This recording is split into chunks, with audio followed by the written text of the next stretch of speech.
what's the flap about Noah? I mean, here's a story, a biblical story. You make a movie about it. There have been other biblical films out. Why the controversy around Noah? First of all, how's it doing? Well, it's made so far approximately $95 million overseas, and in the U.S. box office over the weekend, it made about $44 million. So it's doing well. So it opened first. Is it a European film? No, it's an American film. But opened first in Europe? Or I forget which countries, but for instance, Australia, it opened before it opened in the United States. Yeah. I mean, American studios have been doing this more often, where they release overseas before domestic. Really? They test it out then, huh? Yeah. I guess. Okay. So what's the controversy about? Well, it's actually plural. It's controversies. The outrage over this film has been... Pick your outrage. Oh, yeah. Oh, okay. It's been multi-pronged and international. I'll start with overseas, because this one's actually more serious than the annoying so-called controversies we have in the United States about this film. In countries such as Indonesia and Qatar and Bahrain, the governments there have actually banned the film, a national release of the film. Because? Well, among other reasons, I think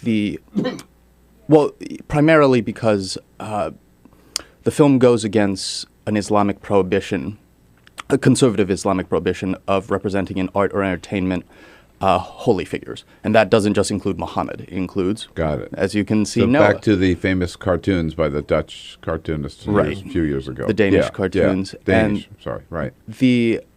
So just by the fact that the film is called Noah and that Russell Crowe is standing there being Noah, even if it was like the movie was just 45 minutes of his staring blankly into a screen, it would still be violating this strict Islamic prohibition. Which would be better than some of Russel Crowe's other movies. Right. By the way. No, I was going to say, The fact that my protest will just be Russell Crowe, right? But anyhow.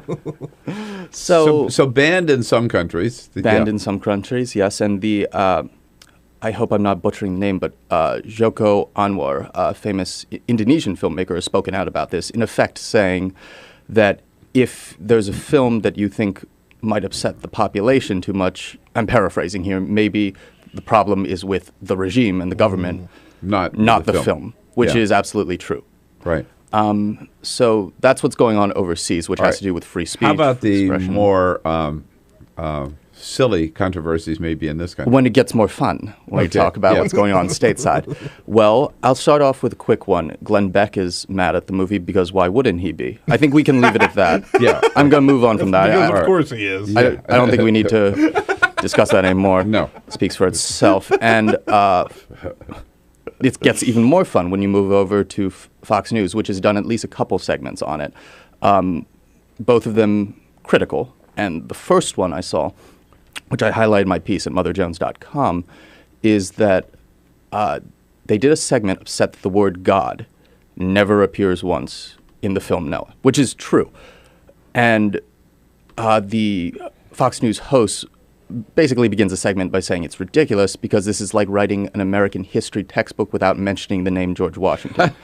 And to his credit, the guest, I think he's a priest or a father, I forget exactly what, to his credit, he does clarify that the movie says creator numerous times, many times, which, of course, means God.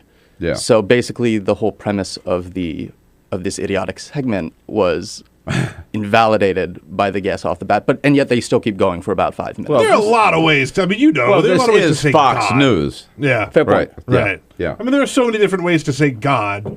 I mean, the creator certainly counts as one, I would think. I don't think, I haven't seen the movie. You have? Yes. I don't think there's any doubt in the movie who was responsible for the flood, right? Russell Crowe is staring and screaming at the sky for at least a third of the movie. It's very clear that this is a religious and biblical film. Mm-hmm. Nobody going to it will come away with the assumption that, this is secular Hollywood trying to convince me that there's no God. There's a creator, and creator is code for Darwinism. I have no idea. Yeah, right. Instead of God, they have the creator. Yeah. Maybe they should start by reading the first chapter of the book of Genesis. The first chapter in the Bible. Or one of the earlier pages of the thesaurus. Right. Right. I'm curious, like, what does this do for religious films in Hollywood? Because I think you're seeing more and more people embrace religious entertainment, right, on the big screen.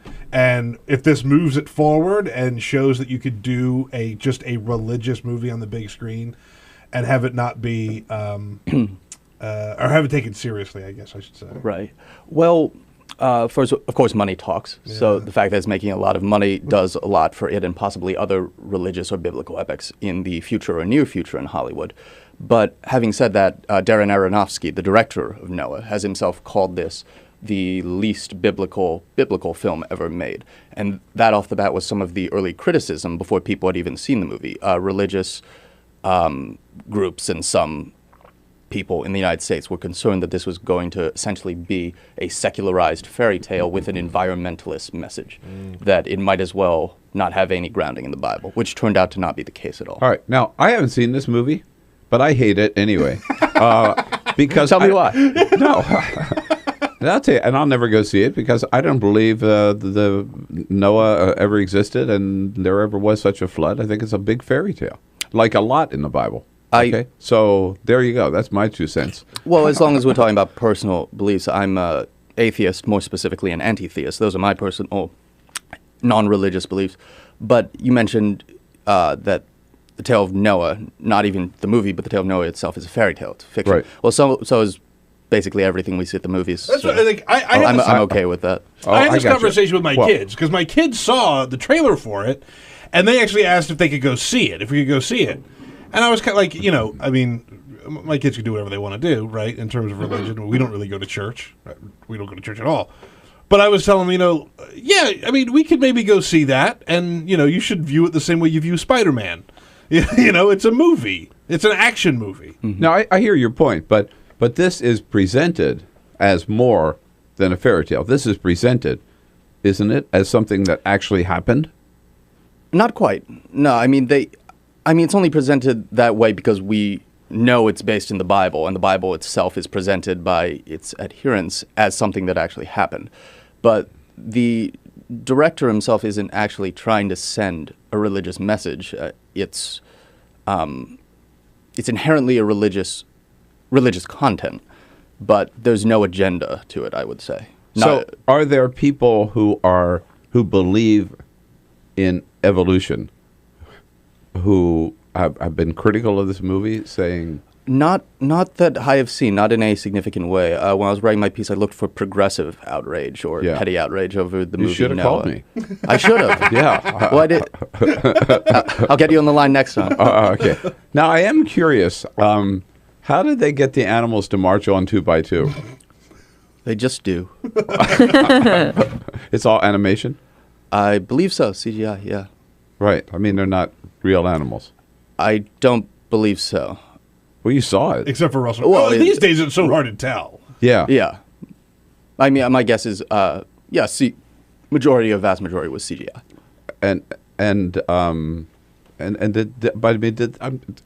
Now maybe I do want to go see it. I'd like to see this clip. Did they actually have the animals marching on the ark, and how big was the freaking ark, and how did the lion get along with the lamb on the ark? Well, I'll answer those questions in descending order. Okay. Yes, huge, and they put the animals to sleep, like basically magically, when they're all in the ark, so they're not feasting on each other.